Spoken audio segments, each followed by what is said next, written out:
Shalom Elohim bagi seluruh jemaat-jemaat semua yang ada di rumah dan kita yang ada di sini. Saya percaya kita semuanya pagi ini walaupun cuaca pada saat ini lagi mendung-mendung, tetapi tidak mengurangi sukacita kita, semangat kita untuk beribadah, untuk menerima kebenaran firman Allah. Sebelum kita menerima firman Allah, kita akan masuk di dalam doa. Saatnya kita akan berdoa, nanti Saudari Asa pimpin di dalam doa. Mari kita bersatu dalam doa. Terima kasih Tuhan, terima kasih pagi yang hari ini Tuhan kembali ingatkan kami untuk kami beribadah. Pagi hari ini Tuhan kami akan masuk di dalam kebenaran firman-Mu. Tuhan yang berkati hamba-Mu yang akan menyampaikan, biarlah apapun itu menjadi isi hati Tuhan, terlebih menjadi kebutuhan bagi setiap jemaat-jemaat yang mendengarkan dari rumah. Kau berkati kami, berikan kami hati sebagai seorang murid untuk kami mendengarkan dan melakukan setiap kebenaran firman-Mu. Dalam nama Yesus mengucap syukur, haleluya, amin. Amin. Bapak Ibu yang kekasih dalam Tuhan Yesus Kristus, tidak terasa kita sudah memasuki minggu pertama di awal Desember ini. Kita syukuri bahwa pemeliharaan Tuhan itu luar biasa dalam hidup kita. Dan saat ini kita akan belajar tentang kebenaran firman Allah, bahwa dalam kehidupan ini banyak sekali orang yang kita jumpai asyik dalam hidupnya. Ya. Kata asyik di sini mungkin sering kita gunakan, itu mengandung arti bahwa sibuk melakukan sesuatu yang disukai atau digemari. Makanya dikatakan asyik. Nah, contohnya asyik melayani, asyik bekerja, asyik belajar, asyik ngerumpi, asyik bercanda, asyik untuk berkumpul-kumpul kongko-kongko, asyik untuk apa lagi? Olahraga dan masih banyak lagi. Kata asyik yang bisa dihubungkan dengan segala sesuatu kegiatan yang kita sukai, yang kita gemari, yang kita kerjakan. Dan biasanya Bapak Ibu, orang yang sedang asik dalam melakukan apapun yang dia sukai, itu bisa-bisa jadi lupa dengan waktu. Bahkan bisa lupa diri. Dan juga bahkan tidak mau diganggu saat dia sedang asik-asiknya. Saking asik-asiknya lupa waktu, tidak mau diganggu, lupa diri. Karena dia menikmati apa yang dia lakukan. Nah hari ini firman kebenarannya saya akan memberikan tema, yaitu asik dengan hal-hal yang tidak bernilai kekal. Bapak Ibu, pembacaan kita terdapat di dalam Lukas pasal yang ke-17. Bapak Ibu bisa sama-sama buka di rumah, Lukas pasal 17 ayat yang ke-27 sampai ayat yang ke-28. Lukas pasal 17 ayat 27 sampai ayat yang ke-28, saya akan bacakan ayat ini yang berbunyi demikian. Mereka makan dan minum, mereka kawin dan dikawinkan sampai kepada hari Nuh masuk ke dalam batra. Lalu datanglah air bah dan membinasakan mereka semua. Ayat yang ke-28, demikian juga seperti yang terjadi di zaman Lot. Mereka makan dan minum, mereka membeli dan menjual, mereka menanam dan membangun. Amin. Bapak Ibu yang kekasih di dalam Tuhan Yesus Kristus, dengan ayat-ayat ini Yesus mengingatkan bahwa manusia bisa begitu asiknya, bisa begitu sibuknya dengan urusan keluarga, kehidupan sosial, bisnis, dan kesenangan-kesenangan lainnya. Bukan tidak boleh, karena manusia juga harus bertanggung jawab. Sudah sering saya katakan bahwa manusia pun harus bertanggung jawab untuk melakukan apa yang harus dia kerjakan di bumi ini.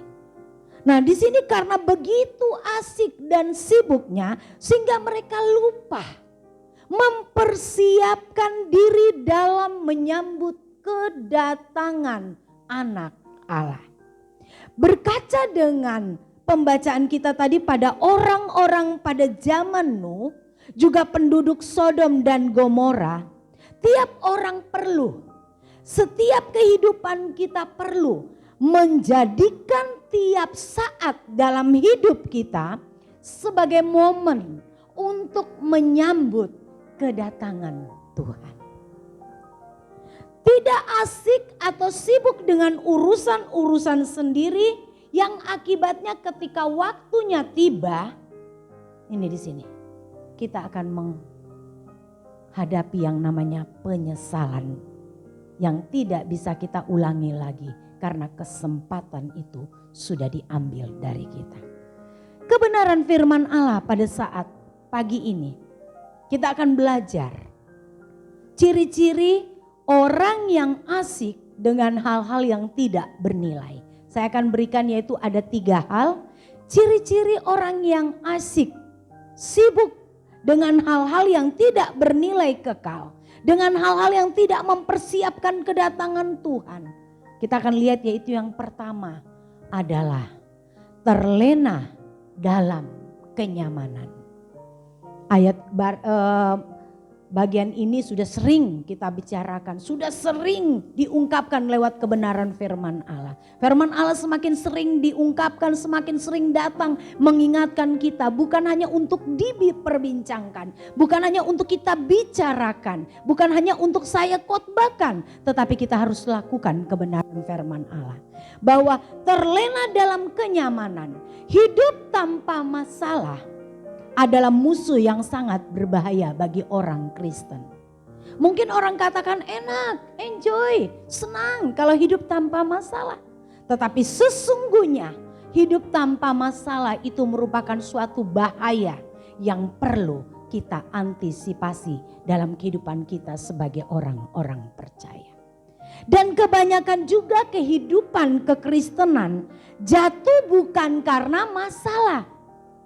Jatuh bukan karena tekanan, tetapi jatuh karena kenyamanan, karena hidup tanpa masalah itu. Makanya dikatakan bahwa hidup tanpa masalah itu bukan hal yang enak, tetapi sebenarnya adalah suatu bahaya yang perlu kita waspadai. Nah, walaupun tidak dipungkiri juga Bapak Ibu, kalau ada juga orang Kristen yang bisa jatuh bukan pada kenyamanan, tetapi pada setiap masalah-masalah atau penderitaan yang dia alami. Tetapi kebanyakan orang percaya, orang Kristen sering sekali terlena dan meleset daripada kehendak Tuhan. Karena apa? Karena ada di zona aman. Seperti apa? Seperti keadaan lagi baik-baik saja. Rumah tangganya lagi dalam keadaan tenang, aman, bahagia. Kekayaannya melimpah atau kehidupannya, masa depannya, hari depannya sudah tercukupi. Atau apalagi tubuh sehat terus, jarang sakit atau bahkan tidak pernah masuk rumah sakit dalam 1 tahun. Merasa itu sudah ada kebahagiaan dan disitulah orang-orang yang senantiasa ada di dalam zona nyaman. Atau mau kemana saja bisa karena dia punya segalanya.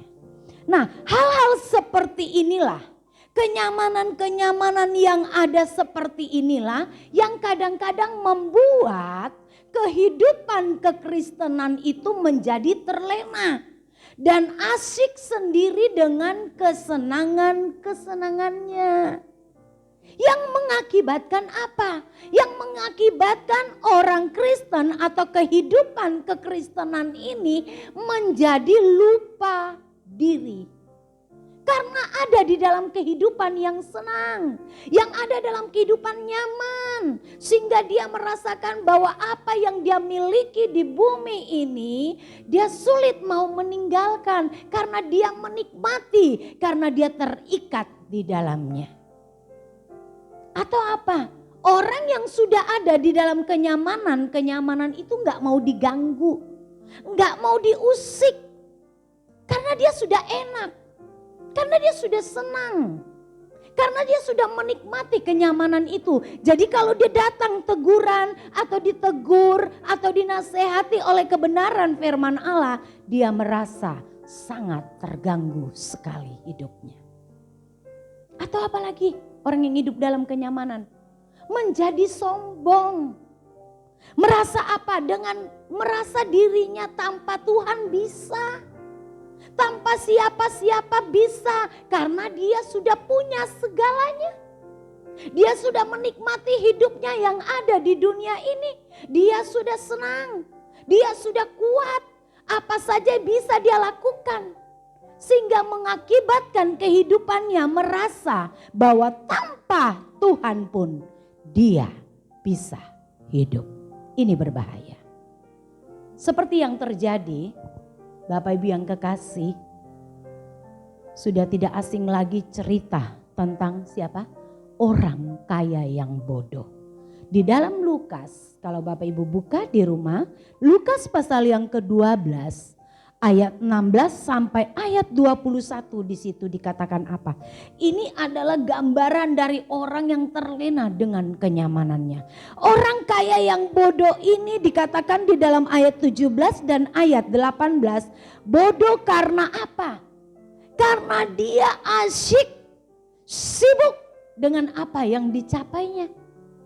Dia asik dengan segala yang dimilikinya. Dia puas banget bahwa apa yang dia miliki itu semuanya melimpah, semuanya bertambah banyak. Sehingga apa? Di dalam ayat 19, dia terlena dengan kenyamanannya. Sehingga dia katakan apa? Saya bacakan ayat 19. Sesudah itu aku akan berkata kepada jiwaku, jiwaku ada padamu banyak barang, tertimbun untuk bertahun-tahun lamanya. Beristirahatlah, makanlah, minumlah, bersenang-senanglah.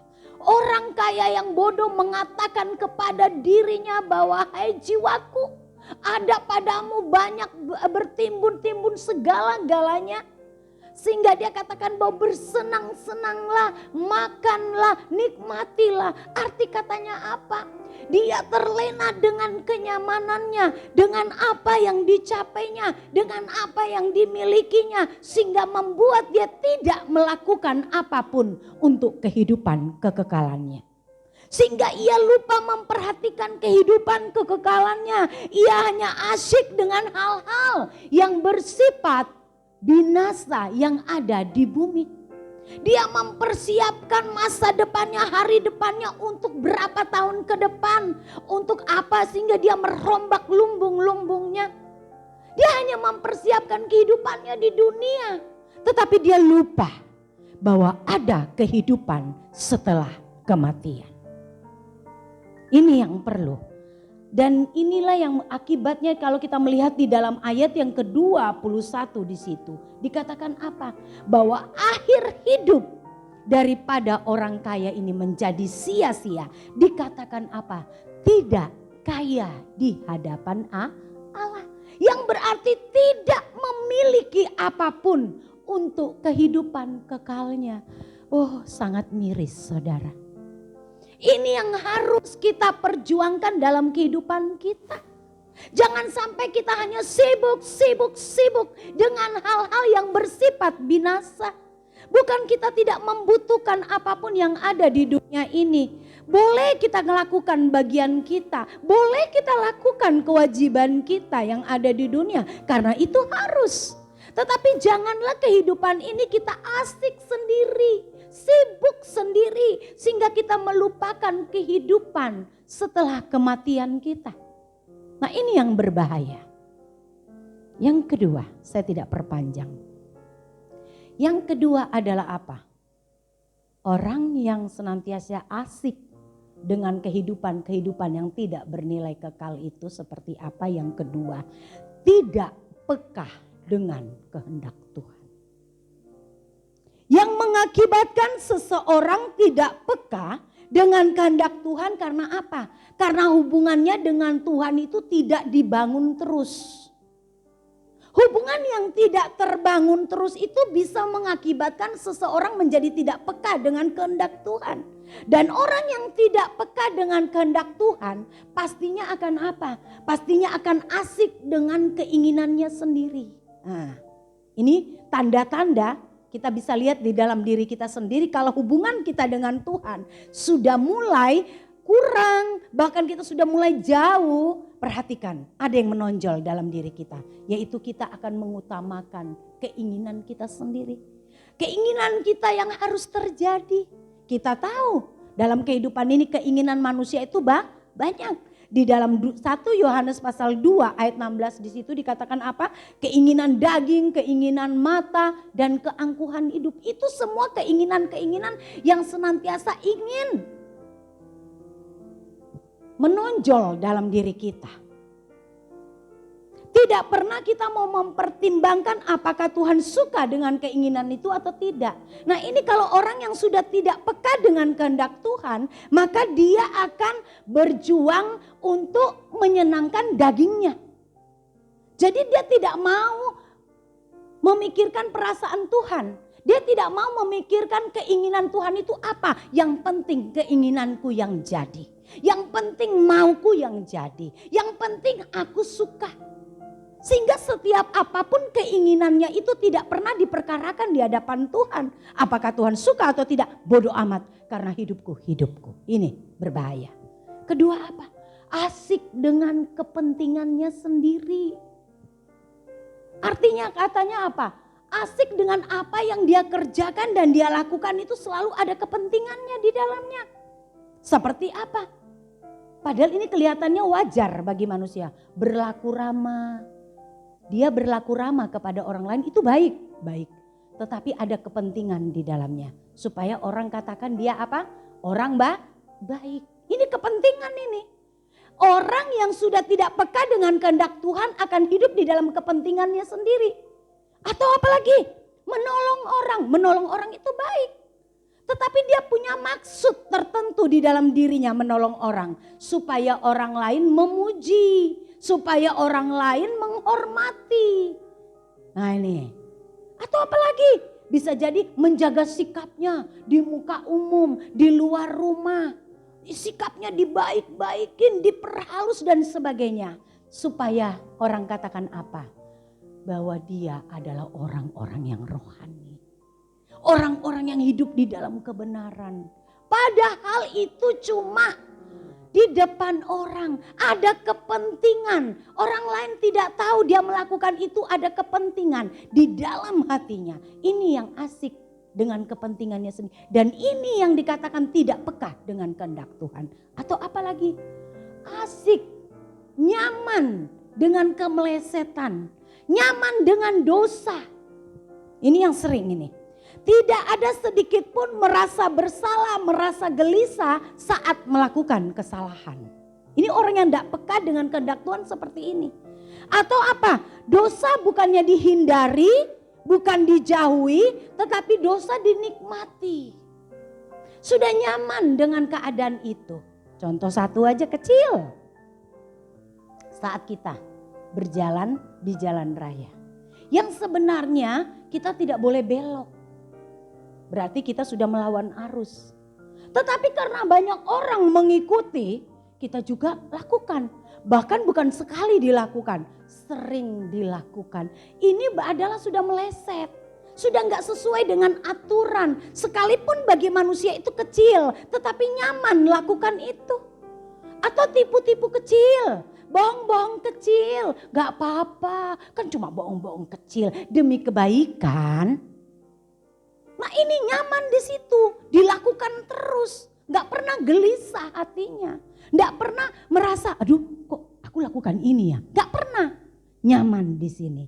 Nah ini yang kita tidak boleh, karena orang yang hidupnya tidak peka dengan kehendak Tuhan, dia akan asik memenuhi keinginannya sendiri. Dia akan asik dengan kepentingannya sendiri. Sekalipun yang dilakukan itu baik bagi dunia. Tetapi ternyata meleset dari kehendak Tuhan.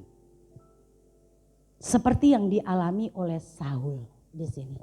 Kita melihat di dalam 1 Samuel pasal 15. Kalau Bapak Ibu buka 1 Samuel pasal 15 ayat 11. Saul adalah raja yang dipilih oleh Tuhan. Tetapi karena ketidakpekaannya akan kehendak Tuhan, menjadikan Saul tidak taat kepada setiap perintah-perintah Tuhan. Itu 1 Samuel pasal 15 ayat 11 ya, kita melihat di situ. Dan membuat Tuhan menjadi menyesal menjadikan Saul sebagai raja. Allah menyesal bukan karena salah memilih Saul, tidak.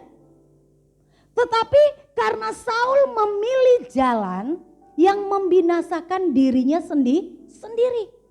Sekalipun Samuel berseru-seru semalam-malaman untuk Saul, Tuhan tidak berubah keputusannya. Tuhan tetap pada keputusannya menolak Saul sebagai raja. Di dalam 1 Samuel 16 di situ bisa kita lihat sebelahnya di dalam ayat 1. Ketidakpekaan akan kehendak Tuhan membuat Saul gagal di dalam menjalankan fungsinya sebagai seorang raja. Karena saat dia menjadi seorang raja, dia tidak membangun terus hubungan yang baik dengan Tuhan. Dia memakai jabatannya untuk kepentingannya, untuk kesenangannya. Bahkan dia mulai meleset dari kehendak Tuhan. Kalau Bapak Ibu baca terus, ini mengakibatkan. Itu sebabnya di dalam Efesus pasal 5 ayat 17. Rasul Paulus dalam suratnya katakan bahwa apa? Sebab itu janganlah kamu bodoh. Nih, orang Kristen tidak boleh bodoh. Orang percaya tidak boleh bodoh. Tetapi usahakanlah supaya kamu mengerti kehendak Tuhan. Kata usahakan berarti upayakan, kerjakan, perjuangkan untuk kita bisa mengerti apa yang Tuhan mau, apa yang Tuhan inginkan dalam kehidupanku dan kehidupanmu. Ini. Jangan asik dengan keinginan kita. Jangan asik dengan kepentingan kita. Jangan asik dengan segala kemelesetan kita yang membuat kita menikmati dosa di dalamnya. Tetapi kita mau sebagai orang yang percaya, isi hari-hari hidup saya dan saudara, isinya dengan hal-hal yang bernilai kekal. Yaitu kita mau belajar peka akan kehendak Tuhan. Mengerti apa yang Tuhan inginkan dalam kehidupan saya dan saudara. Memang sulit, tetapi kita harus belajar. Kita harus upayakan, kita harus perjuangkan itu agar kita kelak bersama dengan Bapa. Yang ketiga, karena ada acara perjamuan suci ya Bapak Ibu. Yang ketiga adalah mengapa ciri-ciri dari orang yang tidak mengisi hari-harinya dengan hal-hal yang bernilai kekal. Karena apa? Karena telah kehilangan kasih yang mula-mula. Kasih yang mula-mula itu artinya cinta pertama. Yang sudah mulai menjadi dingin dan tawar. Kehilangan kasih mula-mula adalah kehilangan kasih cinta yang mula-mula kepada Tuhan. Bapak Ibu pasti ingat dong, pernah jatuh cinta sama istri yang sekarang atau suami yang sekarang, atau cinta pertamanya seperti apa? Berbicara tentang cinta pertama, atau kita saat kita jatuh cinta pertama kalinya dengan Tuhan, pasti ada menggebu-gebu, ingin bertemu, ingin selalu bersama, tidak peduli dengan keadaan apapun, maunya ingin bersuka-suka, maunya ingin bertemu. Ini sama juga saat kita mula pertama jatuh cinta kepada Tuhan. Betapa meluapnya hati ini, betapa menyala-nyalanya semangat ini, betapa sukacitanya kita sudah nggak tahu lagi waktu, maunya di dalam gereja terus, maunya di dalam persekutuan terus, maunya di dalam doa terus. Ini cinta mula-mula, kasih yang mula-mula. Tetapi kita melihat orang yang tidak mengisi kehidupannya dengan hal-hal yang bernilai kekal, maka dia akan asyik dengan apa? Dengan keadaannya yang sudah kehilangan kasih mula-mula. Itu terdapat di dalam Wahyu pasal 2, Bapak Ibu bisa baca di rumah. Wahyu pasal 2 ayat 1 sampai ayat 7. Ini yang terjadi. Jemaat di Efesus kehilangan kasih yang mula-mula. Jemaat di Efesus bukan orang yang melakukan dosa. Bukan orang yang tidak melayani Tuhan. Jemaat di Efesus adalah jemaat yang kokoh. Kalau kita baca bahwa jemaat yang kokoh berpegang kepada ajaran yang benar. Jemaat di Efesus tidak kenal lelah dalam melayani. Ada semangat yang kuat. Mereka rela menderita sengsara. Kecintaan mereka kepada kebenaran atau Injil tidak kenal kompromi. Bahkan dikatakan mereka juga berani mengkritik pengajaran-pengajaran sesat dan membongkar kesesatan yang ada pada waktu itu. Jemaat di Efesus begitu tekun dan asyik di dalamnya. Kalau kita lihat, berarti tidak salah dong jemaat Efesus. Kita lihat berarti dia tekun. Berarti dia benar-benar setia dalam pelayanan pekerjaan Tuhan. Tapi ingat Bapak Ibu, di dalam Wahyu pasal yang kedua, di situ dikatakan ayat 4 dan 5, saya bacakan dengan cepat ya. Wahyu pasal 2 ayat 4 dan 5. Namun demikian, aku mencela engkau karena engkau telah meninggalkan kasihmu yang semula. Sebab itu ingatlah betapa dalamnya engkau telah jatuh, bertobatlah dan lakukanlah lagi apa yang semula engkau lakukan. Jika tidak demikian, aku akan datang kepadamu dan aku akan mengambil kaki dianmu dari tempatnya jikalau engkau tidak bertobat. Ini Bapak Ibu. Kalau dilihat secara kasat mata bahwa betapa tekunnya jemaat Efesus, tetapi Tuhan menegur dengan keras, mengingatkan kepada jemaat di Efesus untuk bertobat. Jika mereka tidak berbalik, tidak kembali kepada kasih mereka yang mula-mula kepada Tuhan, maka kaki dian mereka akan diangkat. Bapak Ibu yang kekasih, jemaat di Efesus bagi Tuhan adalah batal. Apa yang mereka kerjakan, apa yang mereka tekuni, itu hanya sebatas menjalankan tugas dan kewajiban.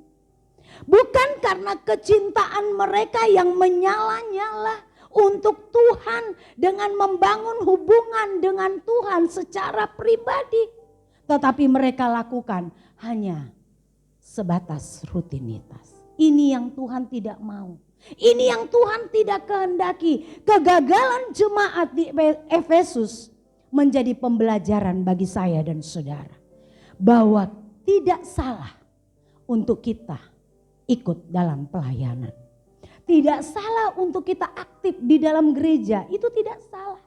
Tetapi jangan kita hanya aktif, hanya ikut dalam pelayanan, tapi kita ingat mengasihi Tuhan dengan terus memelihara hubungan pribadi dengannya itu adalah lebih penting dan bernilai kekal.